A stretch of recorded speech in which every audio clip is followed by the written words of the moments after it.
jumpa lagi dengan kami VIP Production Indonesia. Kali ini kami akan membahas kisah karomah dari Sunan Gunung Jati. Sosok Sunan Gunung Jati atau Syarif Hidayatullah begitu dikenal oleh warga Cirebon karena merupakan salah satu tokoh Wali Songo yang menjadi teladan hingga saat ini. Beliau merupakan satu-satunya Wali Songo yang menyebarkan Islam di Jawa Barat yang lahir sekitar tahun 1450 Masehi.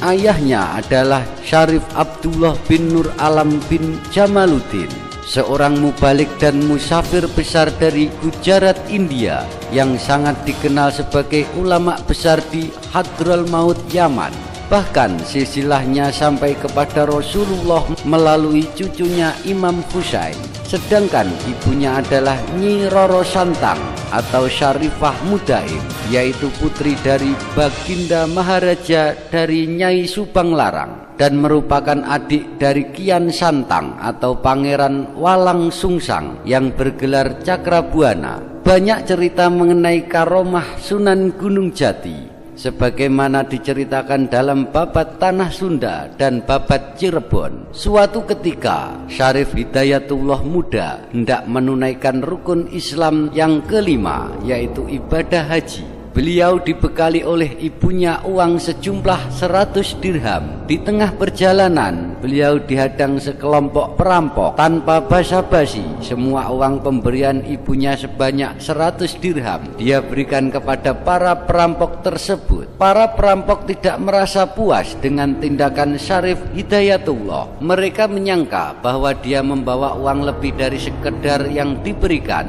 Mereka lalu terus memaksanya untuk memberikan harta yang dibawanya. Melihat hal tersebut, Syarif Hidayatullah malah tersenyum dan menyuruh mereka untuk melihat ke sebuah pohon. Ini ada satu lagi, sebuah pohon dari emas. Bagilah di antara kawan-kawanmu. Ternyata pohon yang ditunjuknya berubah menjadi emas. Akhirnya mereka masuk Islam dan menjadi murid dari Syarif Hidayatullah. Masih dalam buku yang sama disebutkan bahwa ketika berangkat dari Mesir ke tanah Jawa, Syarif Hidayatullah tidaklah menggunakan perahu. Beliau justru berjalan di atas air laut. Diceritakan juga dalam Babat Tanah Sunda dan Babat Cirebon. Peristiwa itu terjadi saat peperangan antara pasukan Demak dengan para tentara Majapahit. Dalam peristiwa tersebut diceritakan bahwa Syarif Hidayatullah mengeluarkan surbannya dan setelah dikibaskan maka muncul bala tentara tikus yang tidak terbilang banyaknya menyerang bala tentara Majapahit sehingga mereka panik dan berantakan. Diceritakan juga dalam Babat Tanah Sunda dan Babat Cirebon bahwa suatu ketika Syarif Hidayatullah bertanya kepada Pangeran Kuningan tentang cara-cara mengislamkan raja-raja Pasundan. Pada waktu itu Pangeran Kuningan menjawab bahwa dirinya memiliki suatu jimat yang dapat mendatangkan bala tentara yang banyak dengan cara mengumpulkan kerikil dan jamur merang yang ditetesi dengan jimat cupu tirta bala. Setelah itu tiba-tiba muncul bala tentara yang sangat banyak dan memenuhi alun-alun Cirebon. Peristiwa ini menimbulkan rasa kaget dan heboh di kalangan penduduk Cirebon. Lalu Syarif Hidayatullah membacakan doa tolak bala. Tak kala selesai berdoa tersebut, maka bala tentara Pangeran Kuningan itu seketika hilang dan kembali ke asalnya.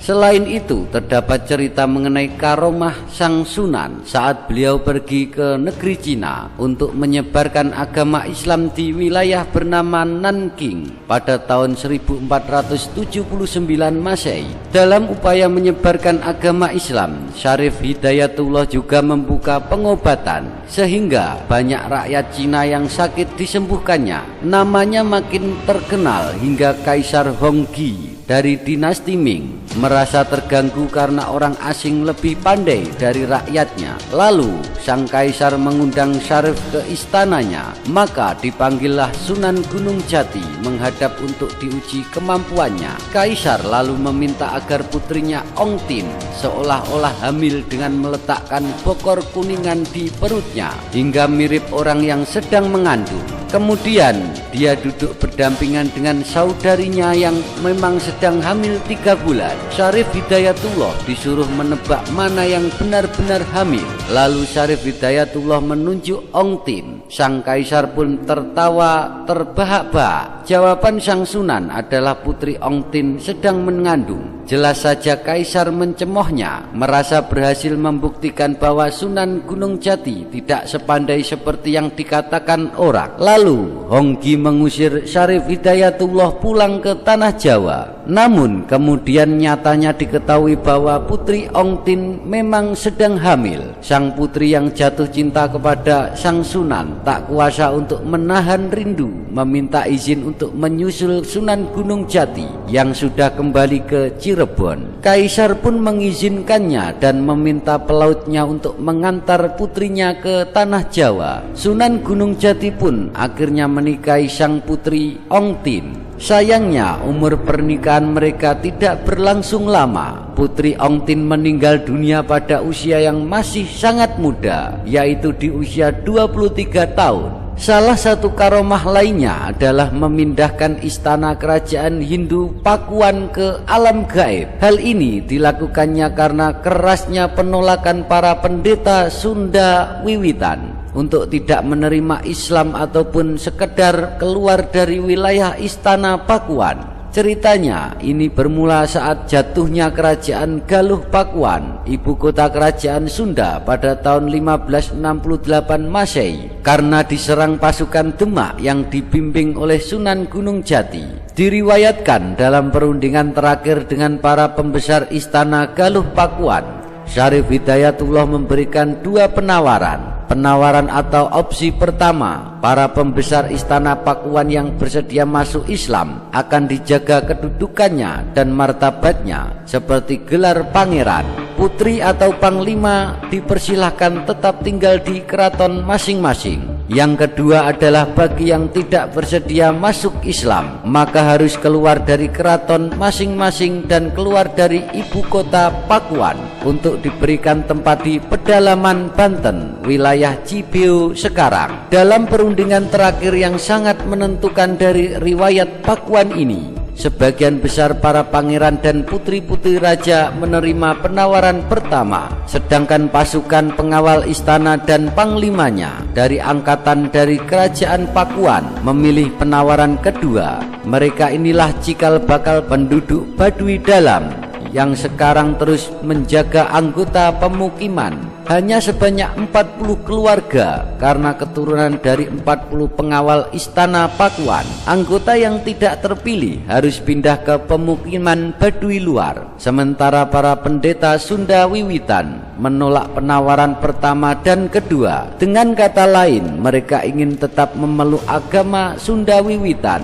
yaitu aliran Hindu di wilayah Pakuan, tetapi tetap bermukim di dalam wilayah istana Pakuan. Sehingga dengan karomah yang dimilikinya, Sunan Gunung Jati lalu memindahkan istana Galuh Pakuan ke alam gaib, sehingga para pendeta wiwitan tidak lagi berada di istana tersebut. Semoga kisah ini dapat menambah keimanan kita kepada Allah Subhanahu wa Ta'ala. Amin ya Rabbal Alamin.